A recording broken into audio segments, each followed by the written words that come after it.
Станок 676П Иркутского станкостроительного завода. Начну сразу с неисправностей, которые мне достались вместе со станком. Привод, главный привод, шкив болтается, вал со шкивом болтается на подшипниках. Ось Y. Не работает фиксация. То есть иногда во время работы может так вот рычаг упасть, включится муфта, которая здесь, и начнется движение хобота вот этого туда. То есть самопроизвольное включение производится, получается. Дальше. Здесь нет скребков. Скребков нет. Вот здесь должна быть какая-то пластина. Ну, соответственно, станок весь не обслужен. Масло к направляющим сомневаюсь, что подается правильно и в нужных количествах. Далее, самая такая большая проблема – это шум вот этой головки. Вот поставил индикатор. Это промежуточный вал с шестерней. И вот сейчас я буду создавать усилия на шпиндель. Вот так как правое вращение, как вот фреза вращается, я буду создавать усилия в противоположную сторону, как будто от фрезерования создается усилие. И смотрим, вот здесь поставил индикатор. Вот создаю усилие. На 1,5 приподнимается шестерня. Здесь можно визуально увидеть. Раз. Раз. Вместе с подшипником поднимается. Возможно, надо будет тут 1,5 шайбу какую-то подложить, разобрать, собрать. Посмотрим. Помпа СОЖ не качает. Попробовал ее в ведре запустить с водой. И получается вот это соединение, здесь крышка ставится. Вот это соединение все пропускает. То есть здесь везде просачивается вода. Здесь я уже намотал фум-ленту. Здесь до этого тоже вот так вот выбивал фонтан. И вот здесь перепускное отверстие. Оно сообщается с вот этой камерой насосной. Это сделано для того, что, допустим, если я перекрою кран вот в этой трубке, когда здесь создается давление, ему некуда деваться. И оно через тот перепускное отверстие проходит под крыльчаткой и выходит из этих отверстий. Вот одно, а вот здесь другое. Ну, чтоб не перегревался мотор. Внутри, как положено, черная жижа вместо СОЖ.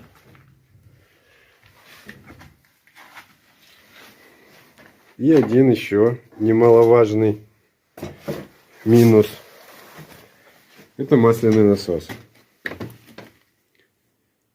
После того, как я привез станок сюда, я его попытался включить и подождать, пока пойдет масло. Я так и не дождался. Минуты 2, 3, 4, 5 ждал включенный станок. Масло так и не пошло. Налил сюда масло. Вроде как масло забралось. Сейчас даже не знаю, подключится масло, заберется или нет. Что касается шестерен коробки передач. Вот эта коробка скоростей. Там видно вон тот большой барабан. Никаких износов не видно. Кое-как коробка смазывалась. Коробка подач. Тоже изношенных шестерен я не заметил. Масло, как обычно, это никогда не было, когда я покупаю станки. Ниже уровня было. Но коробки выжили. Хорошо. Также еще минус, который я нашел. Вот этот узел, это узел выключения механической подачи. Есть ограничители, есть вот такие штырьки. И вот здесь такой флажочек, тоже штырек. И он должен что-то здесь толкать, что-то поворачивать, что-то выключать. Вот здесь находится механизм включения поперечной подачи. Вот здесь кулачковая муфта. И вот эта кулачковая муфта должна как-то выключаться. Если подача включена, то с помощью вот этих сухарей и вот этих толкателей пальцев и вот этого рычага должно выключаться механическая подача автоматически. Это чтобы станок не разорвало, когда включена автоматическая подача, рабочий ход. Ну и еще небольшой минус, это не хватает вот этой крышки, которая закрывает ремни. В целом станок неплохой достался. Лимбы не побитые, состояние хорошее, все штурвалы есть, все переключается, подачи, скорости, все работает. Даже можно его включить. Вот.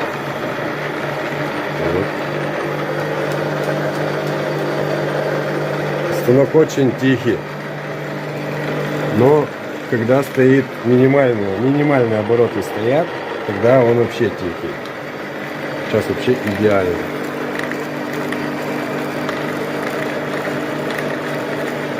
Вот скачет, не знаю.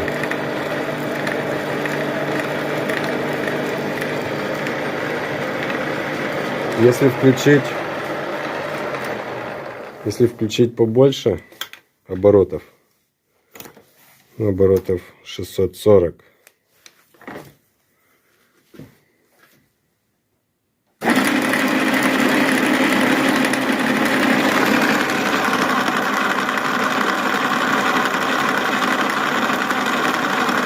Видно, что идет проворот внешней обоймы подшипника. Скачков вверх-вниз никаких не обнаружено. Но, возможно, они будут, когда фреза будет испытывать какое-то сопротивление от металла.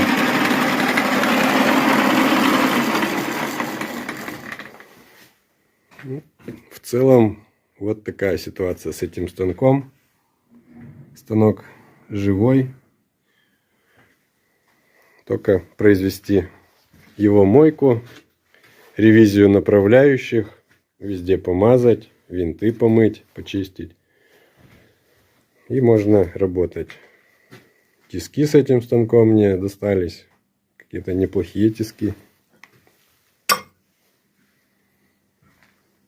Таблички нет, не могу сказать, что это за тиски.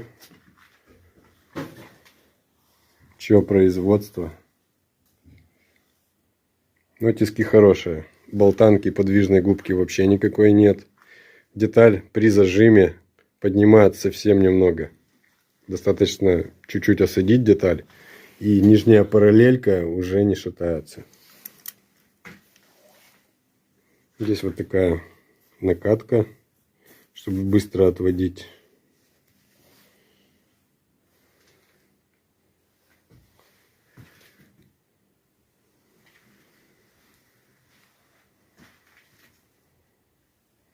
Ну а сейчас покажу, как я его закатывал в гараж.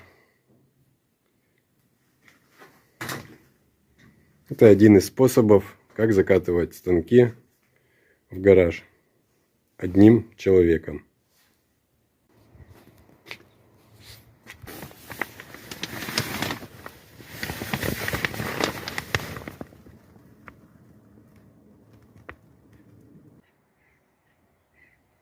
Перед тем, как закатывать станок в гараж, уделю 2 минуты на внешний осмотр станка.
Для перемещения станка в гараж мне понадобится то, что вы сейчас увидите на видео.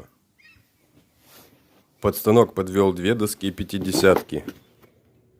Затем установил два металлических круга диаметром 25 мм. Чем меньше диаметр круга, тем легче едет станок. Привод на металлический круг осуществляется с помощью газового ключа. Первый подготовительный шаг сделан. Второй шаг – это прокатить станок по вот этим двум доскам до конца.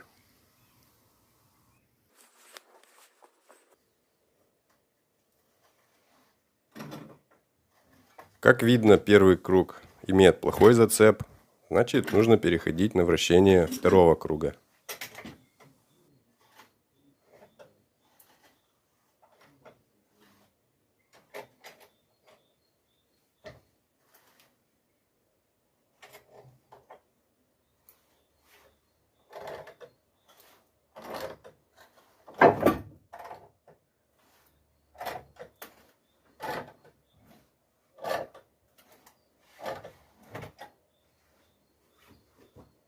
Контроль процесса с другой стороны.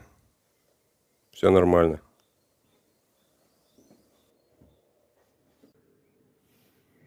За один подход станок проехал примерно вот такое расстояние. Теперь нужно круг переместить по основанию станины вперед, чтобы продолжить движение дальше. И так шаг за шагом до выполнения второй части установленного задания.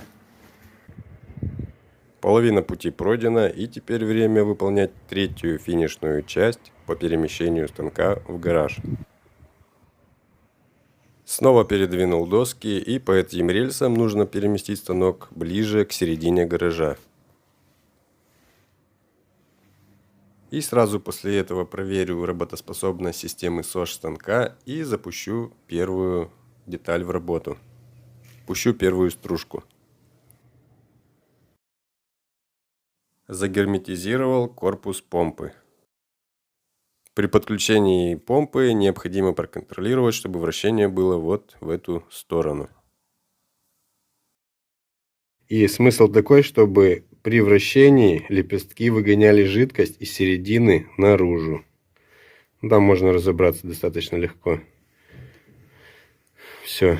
Теперь, прежде чем проверять помпу, удалю вот эту всю старую жидкость отсюда. Там также замечена была стружка. Когда я проверял, она у меня ее засосала в помпу, там ширкать начала. Какая-то мелкая стружка фрезерная там присутствует. Убирать жидкость я буду с помощью самодельного циклона. Вот, бытовой обычный пылесос.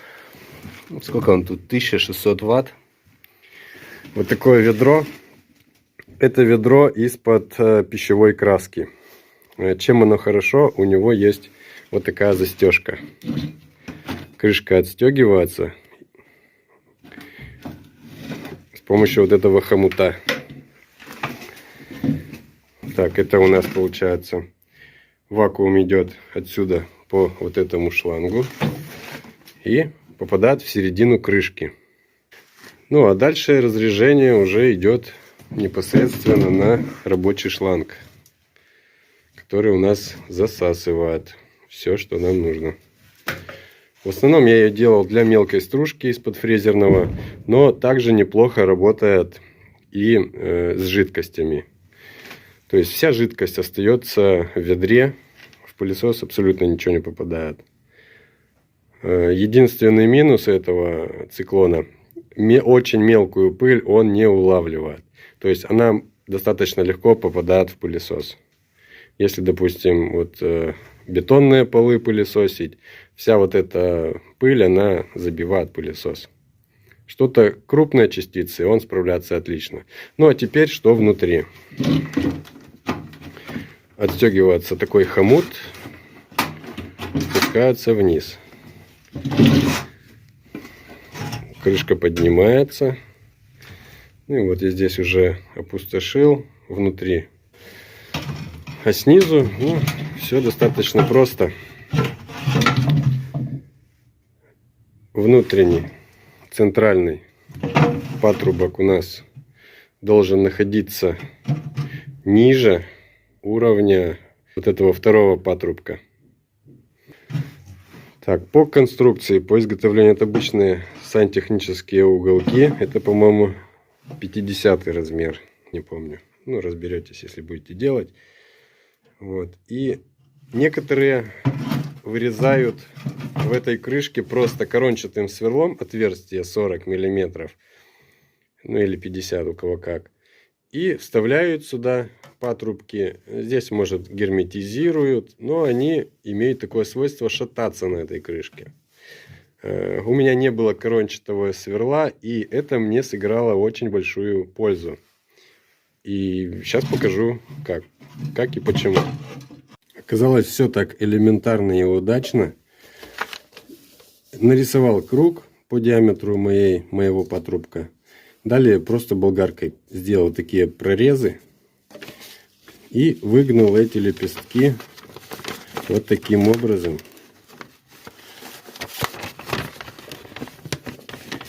И это у меня получается как дополнительная опора. Здесь я все стянул хомутом, и это держится настолько прочно, что больше даже ничего не надо придумывать.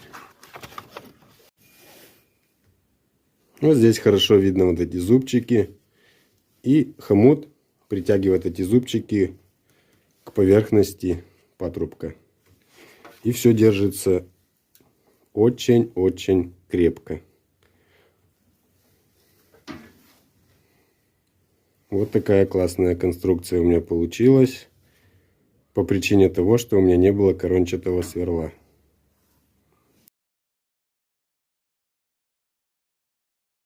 Ну а теперь испытаем циклон в действии. Поехали.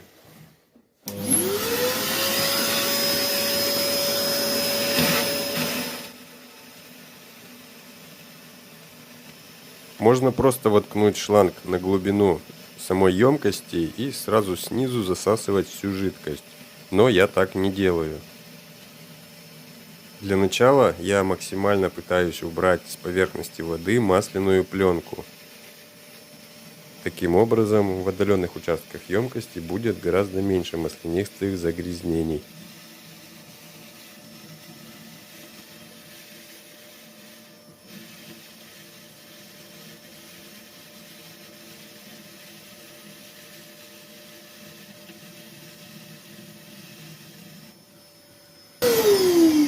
Надо проверить, чтобы ведро не переполнилось, иначе жидкость попадет в пылесос. Можно посмотреть, отсоединить центральный патрубок и посмотреть то, что он полностью чистый. Это значит, что сюда, то есть в пылесос, не попало абсолютно ничего. Сами видели, какую я грязь тут засасывал, да? Теперь открываем ведро. И что у нас тут? Грязь. Все отлично. Центральный патрубок чистый. Даже абсолютно никакого намека, что сюда что-то может попасть.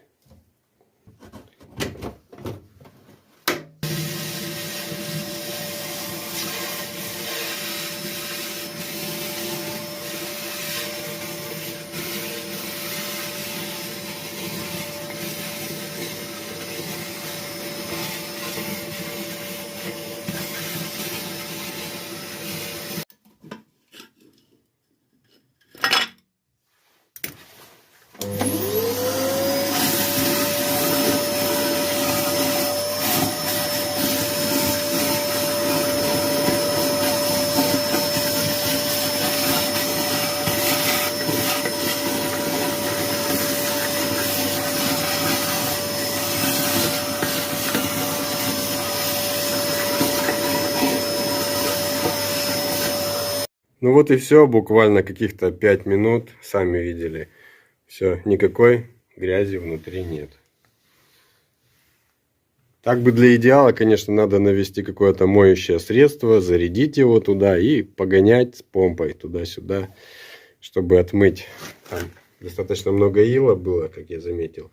Ну, чтобы вот это все отмыть, обезжирить, лучше погонять каким-то моющим средством. Но я потом это сделаю. Сейчас мне нужно быстренько фрезернуть несколько дел.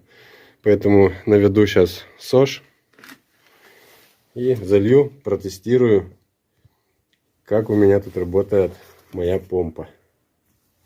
Вроде все неплотности я убрал. Сейчас посмотрим.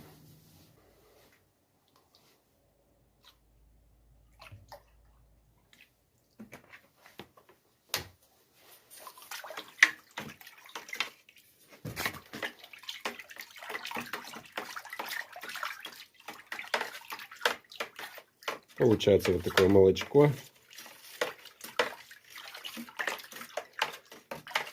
которое при попадении на станок не будет вызывать ни ржавчины, ничего. И во время обработки будет смазывать режущий инструмент.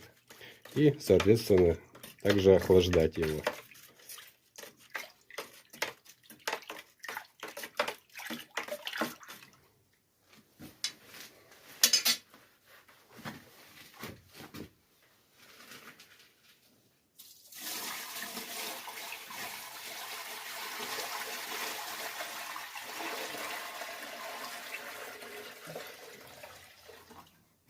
Думаю, 10 литров хватит. Сейчас запущу станок, автоматически включится СОЖ. И по идее отсюда должен политься фонтанчик.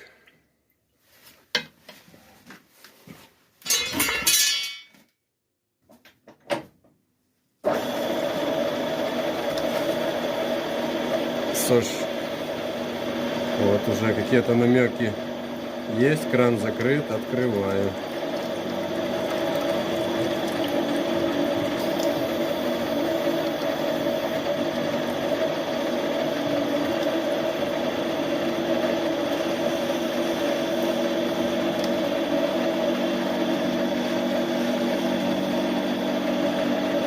Течет, но что-то очень плохо, мне не нравится.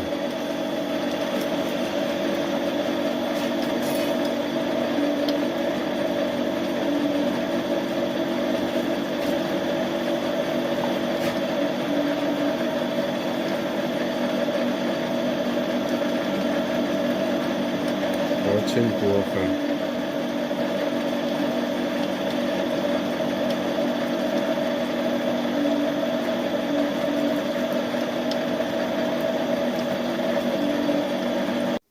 Как видно, ничего не помогло. Помпа как не качала, так и не качает.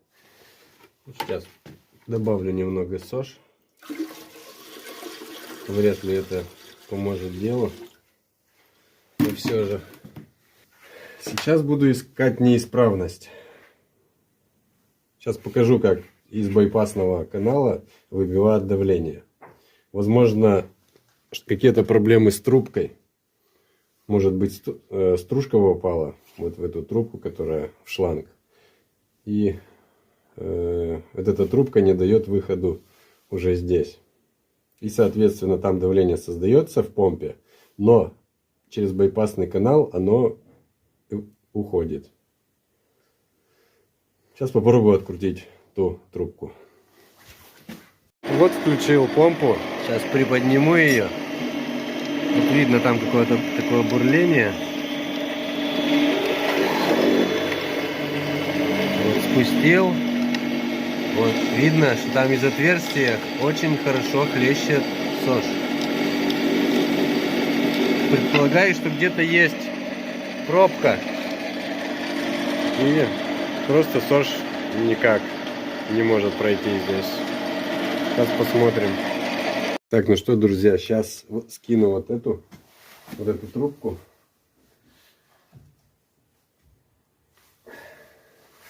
По идее, если здесь засор, а здесь свободно, отсюда должен появиться фонтан. Сейчас посмотрим. Включаю.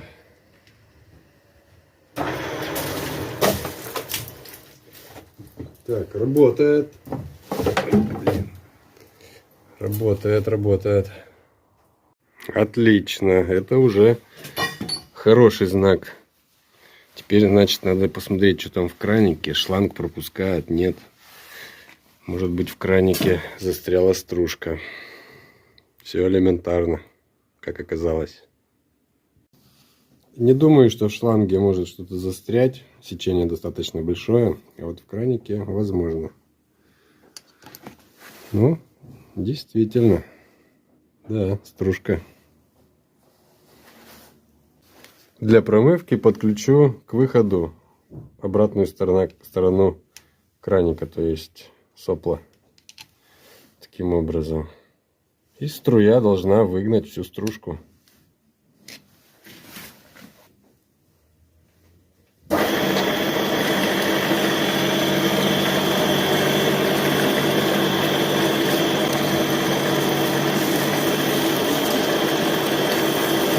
Нет. Надо второго человека, чтобы помогал. То так все убрызжется. Какие у тебя станки-то, блядь? Да, разные. Серьезно? Нажимай. Черная, да? Да. И держать. Один раз нажми и все. Отпускай. Выключай.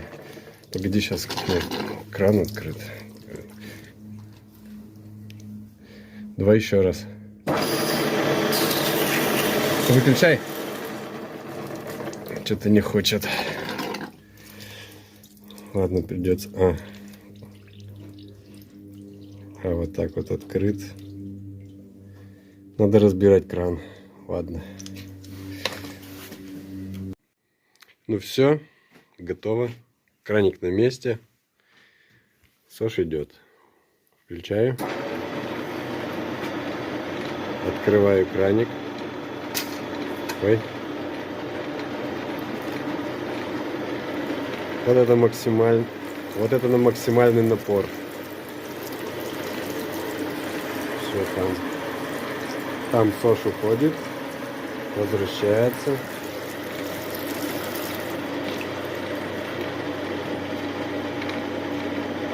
Ну вот это минимальный. Все равно краник чуть-чуть пропускает. Ну все, я результатом доволен. На этом у меня все. Счастливо, пока. В завершение немного фрезеровки с эмульсией.